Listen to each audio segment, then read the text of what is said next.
So yun, okay, KGX, kamusta kayong lahat? At Bitcoin hit 99,000, no? So kanina, so Monday, so tingnan natin mamaya ng 10:30 kung ano mangyayari. So mag-open ng market, tingnan natin kung magkakaroon ng volume pa to. Pero ako, tulad nga ng sinabi ko sa inyo, nandito pa tayo sa 1-month time frame, no? Nandiyan pa tayo sa 1-month time frame na kung saan, sabi nga natin, naka shooting star yan, and then tayo lumilipad. So possible, yes, lumilipad dyan, pero pwede ding bumagsak yan.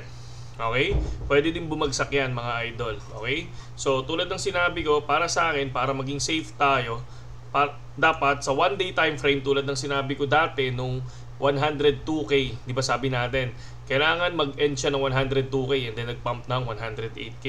Dito naman, sabi nila 100k. Sabi ko, 99,500. So dapat matapos yung 1-day time frame above 99,500, no? So for me, kung matapos dito yung mismong candle, possible mag-maintain yan dyan and then lumipad ulit. So yun yung nakikita natin dito. Okay? So maraming nagsasabi na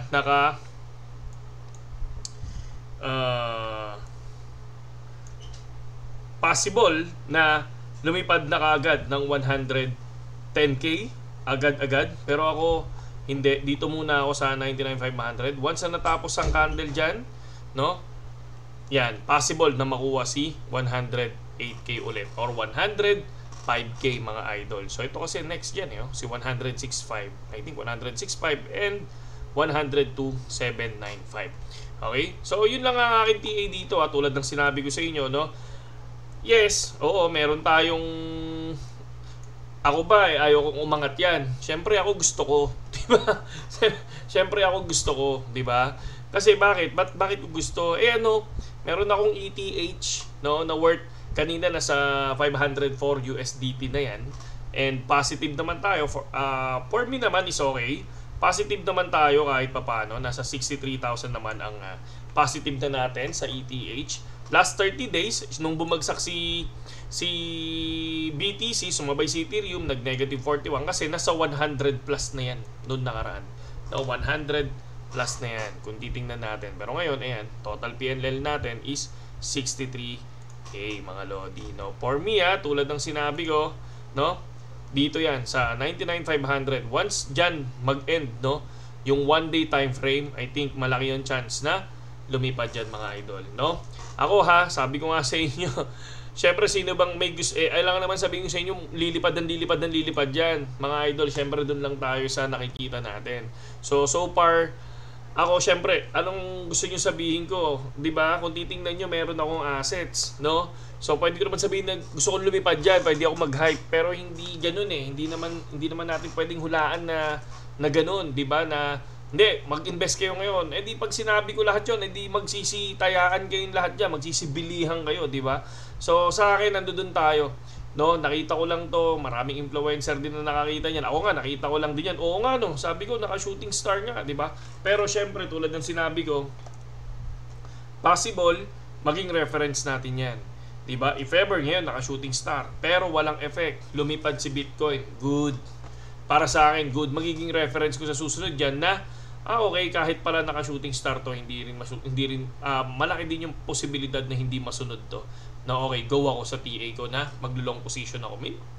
Di ba ganoon? Yan, magandang experience yan. Na-experience natin ngayon. Di ba, tatak lang natin sa utak natin. Okay? So, si Bonk, no?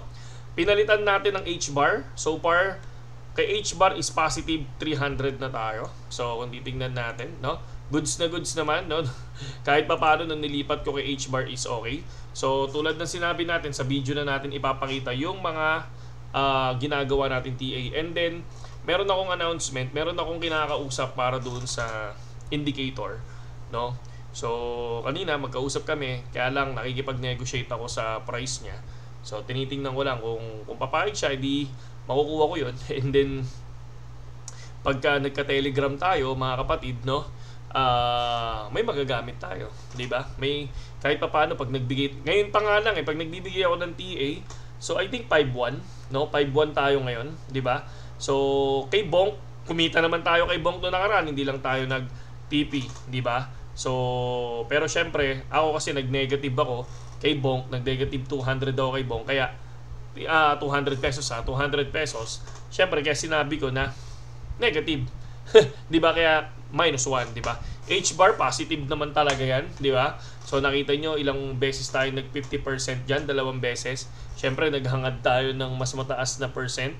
So kaya natalo, pero totally panalo naman yung mga TA natin, yung mga binibigay natin sa Telegram ay sa Facebook, okay? So yun lang kay GX tulad ng sinabi ko, again ulitin ko, pag gumawa tayo ng Telegram, dapat under kayo ng link natin. So syempre ako may kinakausap ako para maging maganda yung samahan natin sa Telegram, kahit papano yung mga ibabato kong TA or yung ibabato kong mga pwede natin pasukin is kahit papano may reference, di ba? So ayun yun, nakikipag-usap tayo, magastos tayo mga idol, and then syempre kayo lahat ng papasok sa Telegram is under lang ng link natin. So yun lang naman yan, ang tagal ko nang sinasabi yan, last year pa, I think October, November, di ba? So yun lang sa ngayon kay GX at no ibang platform, okay? So sabi nga natin doon, ano lang, pure BitGet lang. Okay? Here. BitGet. Ito po. BitGet. Ito. Bola pa ako, BitGet. And then nag-post ako, daming merch na pinadala.